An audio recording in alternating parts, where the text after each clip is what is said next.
আসসালামু আলাইকুম। আজকের ভিডিওতে আপনাদেরকে স্বাগতম জানাচ্ছি।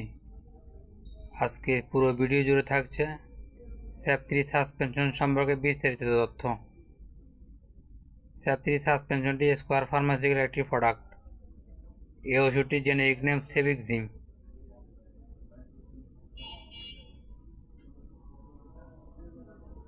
এটি সাধারণত বোতলে পাউডার দেওয়া থাকে। প্রতি 5 মিনিটের সাসপেনশনে রয়েছে 100 মিলিগ্রাম সেবিক্সিম ট্রাইহাইড্রেট ইউএসপি। সাসপেনশন প্রস্তুতির নিয়ম: পানি মেশানোর আগে বোতল ভালোভাবে জাকিয়ে নিন যেন পাউডার জমাট বেঁধে না থাকে। এবার 50 মিনিটের সাসপেনশন প্রস্তুতের জন্য অর্থাৎ 7 চামচ পানি। প্রস্তুতকৃত সাসপেনশন সাধারণত পাতা রাখলে 2 ডিগ্রি থেকে 8 ডিগ্রি সেলসিয়াস তাপমাত্রার নিচে সংরক্ষণ করে 14 দিন পর্যন্ত ব্যবহার করা যেতে পারে। শুধুমাত্র রেজিস্টার্ড চিকিৎসকের পরামর্শ অনুযায়ী সেব্য। শুধুমাত্র রেজিস্টার্ড চিকিৎসকের পরামর্শ অনুযায়ী সেব্য। আলো থেকে দূরে শুষ্ক স্থানে এবং 25 ডিগ্রি সেলসিয়াস তাপমাত্রার নিচে সংরক্ষণ করুন। সকল ওষুধ শিশুদের নাগালের বাইরে রাখুন।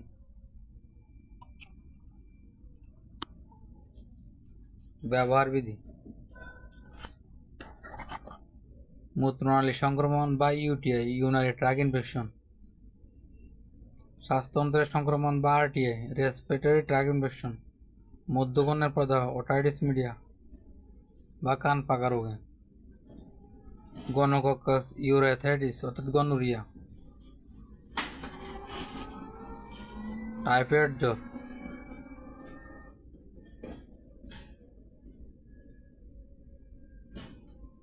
শিশুদের ক্ষেত্রে 8 মিলিগ্রাম প্রতি কেজি ওজন হিসাবে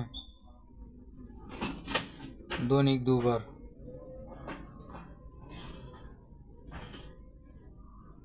7 থেকে 14 দিন অর্থাৎ 6 মাস থেকে 1 বছর বাচ্চাদের ক্ষেত্রে হাফ চামচ দৈনিক 2 বার 7 থেকে 14 দিন। 1 বছর থেকে 4 বছর বাচ্চাদের ক্ষেত্রে 3/2 চামচ অথবা 1 চামচ দৈনিক 2 বার। 5 থেকে 10 বছর বাচ্চাদের ক্ষেত্রে 1.5 চামচ থেকে 2 চামচ দৈনিক 2 বার। 11 থেকে 12 বছর বাচ্চাদের ক্ষেত্রে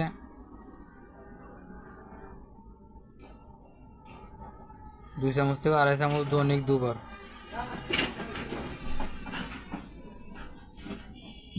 পার্শ্বপ্রতিক্রিয়ার ক্ষেত্রে ডায়রিয়া, বমি ভাব, পেটে ব্যথা, অজীর্ণতা, মাথা ব্যথা যেমন ইত্যাদি হতে পারে।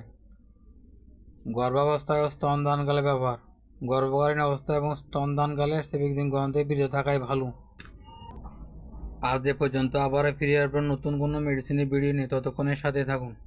আপনি যদি এই চ্যানেলে নতুন হয়ে থাকেন তাহলে চ্যানেলটি সাবস্ক্রাইব করে লাইক শেয়ার দিয়ে পাশে থাকুন। এতক্ষণ এই ভিডিও দেখার জন্য আপনাদেরকে অসংখ্য ধন্যবাদ। আসসালামু আলাইকুম।